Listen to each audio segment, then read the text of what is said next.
Good morning everyone. मेरा नाम रोहित कुमार है। मैं रेडियो एंड टेलीकम्युनिकेशन सिस्टम पढ़ा रहा हूँ, जिसका पहला यूनिट है एलिमेंट्स ऑफ कम्युनिकेशन। इस टॉपिक को हम 2 यूनिट लेक्चर में कन्वर्ट कर पूरा करने का कोशिश करेंगे। और आप लोग जो भी इसका देख रहे हैं, एक बार आप अपने लास्ट सेमेस्टर का एएम एफएम और पीएम को लास्ट सेमेस्टर में जो पढ़ाया गया था उसको रिवाइज कर लीजिए। चलिए हम शुरू करते हैं एलिमेंट्स ऑफ कम्युनिकेशन का पार्ट 1। तो पहला है ये टॉपिक, प्रिंसिपल ऑफ हेट्रोडाइनिंग क्या होता है। प्रिंसिपल ऑफ हेट्रोडाइनिंग है क्या, it states that multiple frequency applied to a non linear. अगर एक नॉन लीनियर डिवाइस पे मल्टीपल 2 या 2 से अधिक फ्रीक्वेंसी अप्लाइड करता है तो वो क्या करेगा, न्यू फ्रीक्वेंसी प्रोड्यूस करेगा। Produces new frequency. 2 या 2 से फ्रीक्वेंसी ज़्यादा अप्लाई कर रहे हैं तो क्या प्रोड्यूस कर रहा है, एक नया फ्रीक्वेंसी। वो फ्रीक्वेंसी क्या होगा, that are sums and difference of the applied frequency. जो हम 2 फ्रीक्वेंसी अप्लाई कीजिए उसका सम या डिफरेंस होगा, जो नया फ्रीक्वेंसी प्रोड्यूस हो गया। एंड देयर हार्मोनिक्स, उसका हार्मोनिक। अब हम इसका एक एग्जांपल ले सकते हैं कि एक हम नॉन लीनियर डिवाइस हम लिए, ठीक है। तो ये हो सकता है क्या, आपका डायोड भी हो सकता है। 2 ही फ्रीक्वेंसी हम मानते हैं, एक F1 अप्लाई किए, एक F2 अप्लाई किए, ठीक है। तो इसका जो आउटपुट होगा, क्या क्या हम पॉसिबल, F1 प्लस F2 हो सकता है, F1 माइनस F2 हो सकता है। अब ये तो डायरेक्ट हुआ, अब इसका हार्मोनिक्स का क्या मतलब है। 2F1 प्लस F2 हो सकता है, F1 प्लस 2F2 हो सकता है, 3F1 प्लस F2 हो सकता है, 3F2 प्लस F1 हो सकता है, 3F1 प्लस 2F2 हो सकता है। वही उसका हार्मोनिक्स हुआ। ये कुछ भी पॉसिबल है। हेट्रोडाइनिंग इज, नेक्स्ट पॉइंट है, next heterodyning is same as mixing. तो ऑलमोस्ट सेम दोनों प्रिंसिपल के, मिक्सर और हेट्रोडाइनिंग सेम प्रिंसिपल पे काम करता है, जो हम लोग नेक्स्ट स्लाइड में देखेंगे। हेट्रोडाइनिंग के बारे में और हम क्या कह सकते हैं, it is the process of multiplying a weak signal. एक weak process of multiplying a weak signal by strong carrier signal. मतलब एक वीक सिग्नल को स्ट्रॉन्ग कैरियर सिग्नल से हम मल्टीप्लाई करेंगे to shift the frequency of the signal in such a way that information carried by signal is preserve. इस तरह से multiply करेंगे कि जो वीक सिग्नल है वो स्ट्रॉन्ग सिग्नल के पास शिफ्ट हो जाए, फ्रीक्वेंसी पे शिफ्ट हो जाए। और उसका जो वीक सिग्नल के पास जो इंफॉर्मेशन था, जो मैसेज था, वो लॉस्ट भी ना हो। यही है हेट्रोडाइनिक प्रिंसिपल। तो मतलब हम एक एग्जांपल देखें तो एक 10 किलो हर्ट्ज का सिग्नल हम ले जा रहे हैं, जो वीक वीक फ्रीक्वेंसी सिग्नल है, उसमें जो इन्फॉर्मेशन है।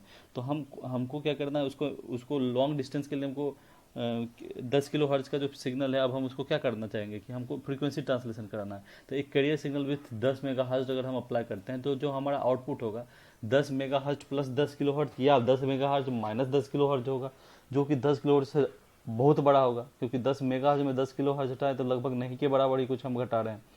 तो इसका क्या हुआ, फ्रीक्वेंसी ट्रांसलेशन हो गया। और इस फ्रीक्वेंसी ट्रांसलेशन को परफॉर्म ऐसे करना है कि इसका जो इन्फॉर्मेशन है मैसेज का वो लॉस्ट नहीं हो। अब हम नेक्स्ट पे चलेंगे। मिक्सर। मिक्सर क्या होता है, अभी हम बताए मिक्सर का प्रिंसिपल की frequency translation of modulated signal. Frequency lower को हाइयर, वीक सिग्नल को स्ट्रॉन्ग या हाई फ्रीक्वेंसी सिग्नल में कन्वर्ट करना। अब हम देखेंगे ट्रांसमीटर सेक्शन। अब कोई सिग्नल है, वो उसका हम ट्रांसमीटर सेक्शन देते हैं, तो हम आपको पता है प्रोडक्ट मॉड्यूलेटर हम क्या जनरेट करता है, DSB-SC सिग्नल जनरेट करता है। लास्ट सेमेस्टर में आप लोगों को पढ़ाया गया होगा। तो अब 2 तरह का प्रोडक्ट मॉड्यूलेटर यूज होता है, एक रिंग मॉड्यूलेटर या बैलेंस मॉड्यूलेटर। किसी का यूज करके हम प्रोडक्ट मॉड्यूलेटर, जैसा नाम बता रहा है, सीधे एक मैसेज सिग्नल, एक कैरियर सिग्नल, दोनों का मल्टीप्लाई जो होगा इसका क्या कर देगा, आउटपुट देगा। ST सीधा MT/CD, वही प्रोडक्ट प्रोडक्ट कर दे रहा है। तो हमको जो DSB-SC सिग्नल मिला वो हमको अब पास करेगा, रिसीवर के पास जाएगा। लेकिन हम एक बार ट्रांसमिटिंग सिग्नल का फ्रीक्वेंसी स्पेक्ट्रम देख लेते हैं। आपको पता है DSB-FC में क्या क्या था, कैरियर सिग्नल था, अपर साइड बैंड था, लोअर साइड बैंड था। और DSB-SC में क्या है, वही है। FC में क्या था, फुल कैरियर। और DSB-SC क्या है, double side band suppressed career. तो कैरियर बस सेपरेट कर दो। देखिए तो क्या मिलेगा हमको, सिर्फ अपर साइड बैंड और लोअर साइड, उसके अलावा नहीं। तो हमको फ्रीक्वेंसी में एक इधर पॉजिटिव का है, इधर इधर नेगेटिव है, इधर पॉजिटिव इधर नेगेटिव। तो इसमें देखिए अपर साइड बैंड और लोअर साइड बैंड मिला, इधर भी ये हो गया लोअर साइड बैंड, इधर अपर साइड बैंड मिल गया। तो हमको ये फ्रीक्वेंसी हमको ट्रांसलेट हो रहा है, जो वीक फ्रीक्वेंसी है। अब हम क्या करेंगे, अब देखो कि क्या है, अब सिग्नल वहाँ क्या रिसीव किया रिसीवर स्टेशन पे। अब हम क्या है, वहाँ पर हम मिक्सर यूज करेंगे। नेक्स्ट स्लाइड चलते हैं। तो मिक्सर का डायग्राम हम देखेंगे कि मिक्सर का डायग्राम, जो ब्लॉक डायग्राम क्या है, प्रोडक्ट मॉड्यूलेटर पे आया, ठीक है। ये तो जो हमको रिसीव सिग्नल हुआ DSB-SC सिग्नल प्रोडक्ट उसको, और फिर से एक कैरियर जो वहाँ FC कैरियर था, यहाँ क्या कर देंगे हम FL कैरियर यूज करेंगे, लोकल ऑसिलेटर कैरियर FL, ठीक है। उसको एक्सपोज कर इम्पोज करेंगे। ये यहाँ पर इनपुट क्या है DSB-SC जो हमको ट्रांसमीटर से आया है सिग्नल। अब यहाँ कैरियर के उसका आउटपुट क्या होगा देगा हमको प्रोडक्ट मोड का, उसको हम एक बैंड पास फिल्टर से पास करेंगे, तो जो हमको फ्रीक्वेंसी देगा वही हमको क्या बनेगा, हमको वही फ्रीक्वेंसी मिक्सर का आउटपुट बनेगा। तो जो हमारा मिक्सर का यही ये पोर्शन है, ये पूरा क्या है मिक्सर है। तो हमको पता है जो इनपुट क्या है DSB सिग्नल, वो हम लास्ट में स्लाइड में देख रहे क्या है MT into CT AC MT cos 2 पाई FCT, और CT हम यहाँ क्या करें cos 2 AC cos 2 पाई FLT अप्लाई कर रहे हैं। ये दोनों इनपुट हुआ। अब प्रोडक्ट मॉड्यूलेटर क्या करेगा, इन दोनों को मल्टीप्लाई कर देगा। तो अब हम देखते हैं S' जो प्रोडक्ट मॉड्यूलर का आउट क्या है S' वो क्या है, दोनों को मल्टीप्लायर है। अब हम देखो उसको मल्टीप्लाई करते हैं AC cos 2 पाई FCT इंटू MT जो S1T था इंटू AC cos 2 पाई FLT। तो अब हम क्या लिख सकते हैं AC square MT cos 2 pi FCT into cos A into cos B का फॉर्मूला क्या होता है cos A plus B plus cos A minus B upon 2। तो उसी को अप्लाई किए तो क्या हो गया AC square MT by 2 cos 2 pi FC plus FL by T FC minus FL by T हमको मिल गया। ये क्या मिल गया हमको, जो क्या हम बताते हैं कि non linear principle of electrodynamics क्या बोलता है कि हम एक्सपोज करते हैं दो फ्रीक्वेंसी, तो जो उसका आउटपुट हमको क्या मिलेगा, या तो प्लस या तो माइनस मिलेगा। अब इसी S' को हम पास करेंगे किससे, बैंड पास फिल्टर के। अगर मेरा जो best band pass filter allow करता है FC प्लस FL को, तो हम इसको क्या कहेंगे अप कन्वर्जन हुआ। अप कन्वर्टर यही हुआ। अगर हम उस FC प्लस FL को अलाउ करता था अप कन्वर्टर हुआ। अगर FC माइनस FL अगर या FL माइनस FC को पास करता है, FC माइनस FL या FL, वो डिपेंड करता है कि बड़ा कौन है।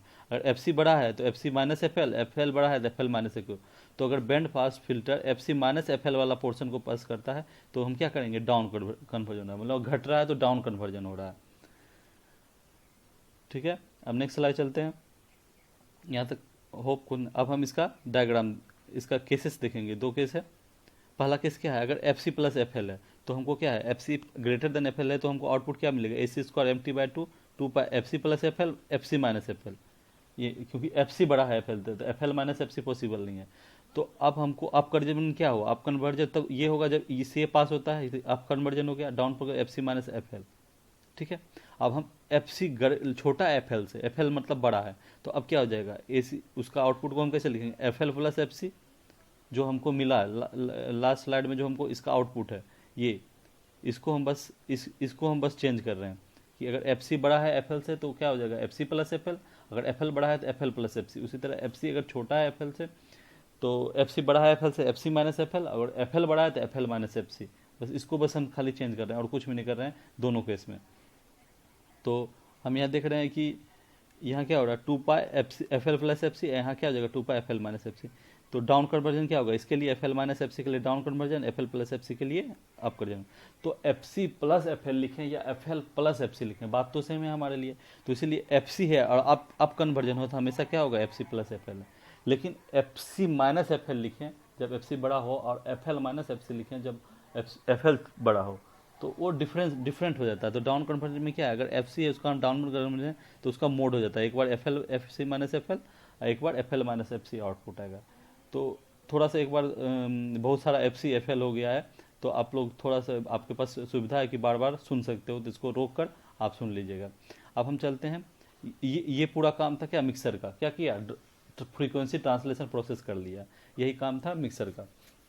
अब आप लोग का नेक्स्ट टॉपिक है amplitude modulation. Amplitude modulation last semester में आप पढ़ चुके हैं, हम जल्दी से बस ओवरव्यू दे देंगे ताकि आपको पुराना सेमेस्टर का याद आ जाएगा। क्या है एम्पलीट्यूड मॉड्यूलेशन का डिफिनेशन क्या है, amplitude of carrier signal varied in accordance with the message signal amplitude. मतलब कैरियर का एम्पलीट्यूड मैसेज सिग्नल के एम्पलीट्यूड के अकॉर्डिंग जब वेरी करेगा तो उसको क्या कहेंगे हम एम्पलीट्यूड मॉड्यूलेशन। एम्पलीट्यूड को DSB FC भी करता है, अभी हम बताया double side band full carrier. Amplitude modulation का बैंडविड्थ 2FM होता है, वो अभी हम दिखा देंगे आपको। पावर रिक्वायरमेंट का फॉर्मूला याद होगा PT = PC × 1 + μ²/T, जो क्या होता है PUSB होता है उसमें, PLSB और PC। अभी हम बताए कि AM में क्या होता है DSB में 3 सिग्नल होता है, कैरियर पे भी सिग्नल होता है, USB भी होता है, LSB है, जबकि DSB FC में SC में दो ही होता है, पीसी सप्रेस्ड हो जाता है। एम क्या मॉड्यूलेशन इंडेक्स, एम जीरो हुआ तो क्या बोलेंगे no modulation, M one less than one हुआ तो under modulation, M greater than one हुआ तो critical modulation, M greater than one हुआ तो ओवर मॉड्यूलेशन, एम निगेटिव नहीं हो सकता है। ये चार कंडीशन है। अब जो हमारा जो फ्रीक्वेंसी स्पेक्ट्रम है वो बताए हम क्या क्या रखेगा, कैरियर सिग्नल रखेगा, अपर साइड बैंड रखेगा और लोअर साइड बैंड रखेगा। और जो मैथमेटिकल रिप्रेजेंट एम को कैसे करते हैं, एम टी अगर हम मानते हैं M cos two pi F M T है और C T A C cos two pi F है, तो जो हमारा जो एस ए एम टी आएगा A C into one plus K A M cos two pi F C T into cos two pi A M cos two pi M K A M T हो गया। वही के A M को क्या कहते हैं, mu modulation index. ये आप लोग लास्ट सेमेस्टर में पढ़े होंगे, जो नहीं है तो फिर से जाके इसको एक बार वहाँ डिटेल में रिवीजन कर लीजिए, कोई डाउट हो तो पूछिए। अब हम उसी को देखेंगे, जनरेशन ऑफ एम सिग्नल को हम जनरेट कैसे करते हैं, वो जो एस ए एम टी वाला फॉर्मूला है, एस ए एम टी वाला फॉर्मूला, ये फॉर्मूला ये कैसे आया, तो उसको देखने के लिए हमको जनरेशन ऑफ एम जानना होगा। तो जनरेशन ऑफ एम क्या है, इस ये सर्किट क्या है, एम जनरेट कर रहा है, क्या एक समर है, एम टी आया, इधर से सी टी आया, तो ये क्या निकला एम वी वन टी क्या हुआ, M T plus C T. अब स्क्वायर लैब डिवाइस से कहिए, तो स्क्वायर लैब डिवाइस का क्या होता है property, A one V one T plus A two भी स्क्वायर टी, इस तरह से होता है, और प्लस उससे ज़्यादा हार्मोनिक्स, तो हम ज़्यादा हार्मोनिक्स को निगलेक्ट कर देंगे, सिर्फ भी स्क्वायर वन स्क्वायर टी तक लेंगे। तो वो जो वी टी टू आएगा उसको हम एक बैंड पास फिल्टर से पास करेंगे, तो आपको जो फाइनल आउटपुट आएगा वो इक्वेशन प्रोवाइड करेगा। अभी बताएं कि अगर ये सिंगल टोन के लिए बात करें तो क्या अभी बताएं कि ए एम क्या क्या है, एक कंपोनेंट एफ सी पे रखता है, ओमेगा सी बोलिए एफ सी बोलिए, एक रहता है अपर साइड में तो omega C plus F M, एक होता है लोअर साइड में ओमेगा सी माइनस ओमेगा। इन तीनों जगह पर फ्रीक्वेंसी, इन तीनों फ्रीक्वेंसी पे उस मैसेज, यहाँ इस पे और इस पे तो मैसेज मिलता है, इस पे तो मैसेज नहीं होता, ये तो कैरियर का, ये तो बस वेस्टेज है पावर का। तो अब हम अभी हम अभी हम बताएं कि जो मैसेज सिग्नल होता है क्या होता है, अपर साइड बैंड और लोअर साइड बैंड में ही अवेलेबल होता है, कैरियर पे सिर्फ क्या है पावर वेस्टेज है। तो हम एडवांटेज ऑफ मॉड्यूलेशन हम पढ़ेंगे। एडवांटेज क्या है, डीमॉड्यूलेशन सिंपल है, डीमॉड्यूलेशन सिंपल है, इन्वेलप डिटेक्टर डिमॉड्यूलेशन करता है, और इन्वेलप डिटेक्टर तभी काम आएगा जब मॉड्यूलेशन इंडेक्स लेस देन और इक्वल टू वन हो। ओवर मॉड्यूलेशन के लिए हम इन्वेलप डिटेक्टर नहीं यूज कर सकते हैं। और इन्वेलप डिटेक्टर सिंपल इसलिए है क्योंकि हमारे पास जो पीसी है एक्स्ट्रा कैरियर हमको मिल जा रहा है, जिसमें मैसेज हमारे पास नहीं है, एक्स्ट्रा कैरियर मिल जा रहा है। अब मैसेज नहीं है, ये भी जानने के लिए एक बार अगर आप भूल गए तो एक बार हम इसको बता देते हैं। यहाँ क्या है, हम इसको क्या लिख, इसको मल्टीप्लाई करेंगे तो क्या लिखें, A C into one into cos two, A C cos two pi F C T plus K A C A M, मतलब इसको तो हम एम टी लिख सकते हैं, ए सी, तो हम इसका आउटपुट क्या हो जाएगा हमको, C T plus K A M T C T. तो जो सी टी प्लस है उसमें एम टी है कहाँ, तो वही बात बार बार बोल रहा हूँ कि इसमें मैसेज जब सी टी, इस सी टी में, इस सी में सॉरी इस सी में कोई मैसेज नहीं है, ये सिर्फ क्या है पावर वेस्टेज है, ये सिर्फ ट्रांसलेट होता है एक कैरियर। मैसेज हमको क्या अपर साइड में और लोअर साइड में मिल जाएगा। तो तो हम एडवांटेज जब बात कर रहे थे तो इसी सीटी के कारण हमारा क्या है, डीमॉड्यूलेशन सिंपल हो जाता है। और एनवेलप डिटेक्शन तभी यूज होगा जब एम क्या है less than equal to one, over modulation के लिए यूज नहीं होगा। और ये क्या है एडवांटेज, दूसरा क्या है लॉन्ग डिस्टेंस कम्युनिकेशन में यूज होता है। ड्रॉबैक क्या है, सबसे पहले तो ट्रांसमिटेड पावर वेस्ट होता है, पीसी के कारण 66.6 मिनिमम ये है, इससे ज़्यादा ही वेस्ट होता है। मिनिमम पावर वेस्ट कितना होता है 66, अगर 100 वाट हम पावर का ले रहे हैं तो पीसी ही 66.6 खा ले रहा है, बाकी पोर्शन में मैसेज है, तो जिसका ज़रूरत नहीं वो हमको ज़्यादा ले रहा है, सबसे बड़ा डिसएडवांटेज है इसका। और सबसे बड़ा एडवांटेज भी कैरियर के कारण है, और सबसे एडिशनल कैरियर के कारण, सबसे बड़ा एडवांटेज भी क्या है एडिशनल कैरियर के कारण है। और दूसरा क्या है, इसका हाई बैंडविड्थ रिक्वायर्ड है और ये नॉइजी है। एप्लीकेशन की बात करें तो यहाँ पर क्या है ब्रॉडकास्टिंग में प्रीफर किया जाता है, एम ब्रॉडकास्टिंग में एम प्रीफर किया जाता है। अब हम बता रहे हैं इसमें लास्ट है क्या, हम जो पावर वेस्टेज है उसको रोकने के लिए हम DSBSC में जाते हैं ताकि वो कैरियर सप्रेस्ड हो सके। Okay, that's all for today, thank you.